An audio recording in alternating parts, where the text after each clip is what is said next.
Malayalam television ചരിത്രത്തിലെ തന്നെ ഏറ്റവും ജനപ്രിയ സിറ്റ്കോമായ ഉപ്പുമുളകും വീണ്ടും ഒരു പ്രതിസന്ധിയിലാണെന്നാണ് പുറത്തുവരുന്ന വാർത്തകൾ. വലിയ പ്രതീക്ഷകളോടെ തുടങ്ങിയ 3-ാം സീസൺ പെട്ടെന്ന് തന്നെ അവസാനിപ്പിക്കാൻ അണിയറ പ്രവർത്തകർ ഒരുങ്ങുന്നതായാണ് സൂചന. തട്ടിമുട്ടിയിലൂടെ മലയാളി പ്രേക്ഷകരുടെ പ്രിയങ്കരനായി മാറിയ സിദ്ധാർത്ഥ് പ്രഭു ലച്ചുവിന്റെ ഭർത്താവ് സിദ്ധു എന്ന കഥാപാത്രമായിട്ടാണ് 3-ാം സീസണിലെത്തിയത്. ഡെയ്ൻ ഡേവിസിന് പകരക്കാരനായി എത്തിയ സിദ്ധാർത്ഥിന് മികച്ച പ്രതികരണമാണ് പ്രേക്ഷകരിൽ നിന്നും ലഭിച്ചത്. എന്നാൽ അപ്രതീക്ഷിതമായി താരം ഈ ഷോയിൽ നിന്നും പിന്മാറിയതായാണ് ഇപ്പോൾ കേൾക്കുന്നത്. ഇതിന് പിന്നാലെയാണ് ഷോയിൽ മറ്റൊരു പ്രധാന ആകർഷണമായിരുന്ന ഗൗരി ഉണ്ണിമായെ പരമ്പരയിൽ നിന്നും ബ്രേക്ക് എടുക്കുന്നു അല്ലെങ്കിൽ പൂർണ്ണമായി പിന്മാറുന്നു എന്ന വാർത്തകൾ വരുന്നത്. പ്രിയപ്പെട്ട താരങ്ങൾ ഒന്നൊന്നായി പിന്മാറുന്നതും റേറ്റിംഗിലെ ഇടിവുമാണ് സീസൺ 3 പെട്ടെന്ന് അവസാനിപ്പിക്കാൻ ചാനലിനെ പ്രേരിപ്പിക്കുന്നതെന്നാണ് ഇൻഡസ്ട്രിയിൽ നിന്നുള്ള വിശ്വസനീയമായ വിവരം. കഥാഗതിയിലുണ്ടായ മാറ്റങ്ങളും പ്രധാന താരങ്ങളുടെ ഡേറ്റുകളിലുള്ള പ്രശ്നങ്ങളുമാണോ ഈ പെട്ടെന്നുള്ള തീരുമാനത്തിന് പിന്നിലെന്ന് വ്യക്തമല്ല.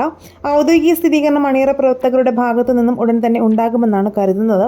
എന്തായാലും ബാലുവും നീലുവും പാർക്കുട്ടിയും അടങ്ങുന്ന പാറമട വീട് വീണ്ടും ഒരു വലിയ മാറ്റത്തിനാണ് സാക്ഷ്യം വഹിക്കാൻ പോകുന്നത്.